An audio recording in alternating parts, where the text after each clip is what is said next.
8 3s are 24 strategy. இந்த 8 3s are 24 strategy அப்படிங்கிறது டோட்டலாக நமக்கு ஒரு நாளையில் 24 மணி நேரம் இருக்குது. அந்த 24 மணி நேரத்தை நம்ம 3ஆக பிரித்து எடுத்துக்கலாம். இதை நிறைய இடத்துல நீங்கள் கேள்விப்பட்டிருப்பீங்க. இது எஃபெக்டிவாக இருக்குமா அப்படின்னு கேட்டால் கண்டிப்பாக எஃபெக்டிவாக இருக்கும். ஃபர்ஸ்ட் நம்ம 8 hours முதல் 8 மணி நேரத்தை நம்ம வேலை அப்படிங்கிறதுல எடுத்துக்கலாம். வேலை அப்படிங்கிறது வேலைக்கு போகிறது மட்டும்தான் வேலை கிடையாது. நம்ம வீட்டில் வேலை செய்கிறதுமே வேலை தான். அப்போ வேலை அப்படிங்கிறத 2 கேட்டகரியாக நம்ம பிரிச்சுக்கலாம். ஒன்று ஹவுஸ் ஹோல்டு, வீட்டில் நம்ம வேலை செய்கிறது. அப்போ செகண்டாக இருக்கிறது ஆஃபீஸ். இந்த ஆஃபீஸ் அப்படிங்கிறது ப்ரைவேட்டாக நம்ம எங்கேயாச்சும் வேலைக்கு போயிட்டுருக்கிறது. பிகாஸ் நம்ம காம்படேட்டிவ் எக்ஸாமுக்கு ட்ரை பண்ணிகிட்ருக்கோம் இல்லையா? அப்போ குடும்ப சூழல் காரணமாகவும் இல்லை நம்மளுடைய பர்சனல் சாட்டிஸ்ஃபேக்ஷனுக்காகவும் நம்ம ஏதாச்சும் ஒரு பர்சனலாக ப்ரைவேட் ஜாபுக்கு போயிட்டுருக்கோம் அப்படின்னா அதுதான் ஆஃபீஸ் அப்படிங்கிற கேட்டகரியில் வரும். இந்த ஹவுஸ் ஹோல்டு அப்படிங்கிற வேலையில் நீங்கள் ஃபர்ஸ்ட்டு இம்பார்ட்டண்ட்டாக பண்ண வேண்டிய விஷயம் என்னன்னு பார்த்தீங்கன்னா, பண்ணுற ஒர்க்கை ஃபாஸ்ட்டாக பண்ணுறது. உடம்ப டயர்ட் ஆகாமல் பார்த்துக்கணும். அதிகமாக நம்ம ஊர் சுற்றுறதுக்கு வெளியில் போகிறோம், ஃப்ரெண்ட்ஸ் ஃபேமிலியோட டூர் எங்கேயாச்சும் போகிறோம் அப்படின்னா உடம்பு ரொம்ப டயர்ட் ஆகும்ல. அதே மாதிரி வீட்டில் நம்ம வேலையை ரொம்ப ஜாஸ்தியாக இழுத்து போட்டு செஞ்சாலுமே உடம்பு ரொம்ப டயர்ட் ஆகும். அந்த டயர்ட்னஸை கம்மி பண்ணால் மட்டும்தான் படிக்கிறதுக்கு நம்மளால் எனர்ஜி அதிகமாக ஸ்பெண்ட் பண்ண முடியும். குக்கிங்கை ஃபாஸ்ட்டாக பண்ணுறதுக்கு பழகிக்கோங்க.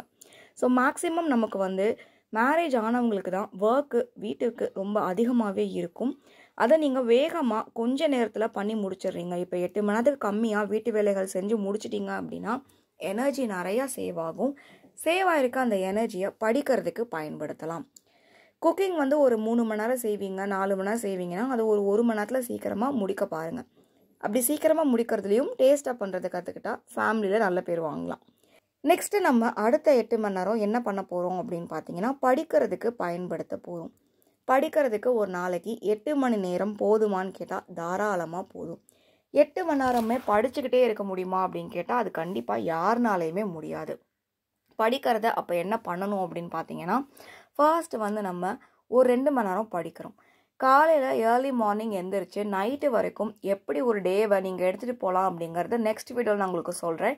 ஸோ இங்கே உங்களுடைய 8 மணி நேரம் அப்படிங்கிறதுல ஃபர்ஸ்ட் ஒரு 1 மணி நேரம் 2 மணி நேரம் நீங்கள் படிக்கலாம்.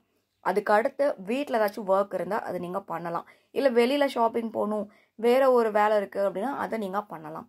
பிரித்து பண்ணணும். 1 மணி நேரம் படிக்கிறீங்க, 1 மணி நேரம் ரிவிஷன் பண்ணுறீங்க, 1 மணி நேரம் நோட்ஸ் எடுக்கிறீங்க, இல்லை 1 மணி நேரம் மேக்ஸ் பார்க்குறீங்கன்னு பிரித்து பண்ணணும்.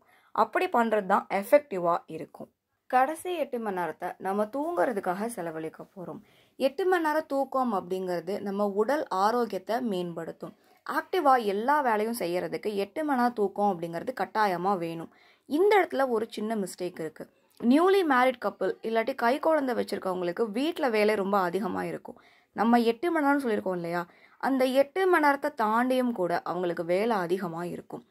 இல்லை ஸ்கூலுக்கு பிள்ளைங்களை அனுப்புறதாகட்டும், இல்லை வேறு அடிக்கடி வீட்டில் விசேஷம் வந்துட்டே இருக்குது, எங்கள் குடும்பம் கூட்டு குடும்பம் அப்படிங்கிறவங்களுக்கெல்லாம் வேலை நம்ம இவ்வளோ மணி நேரம் அப்படிங்கிறத சொல்லவே முடியாது.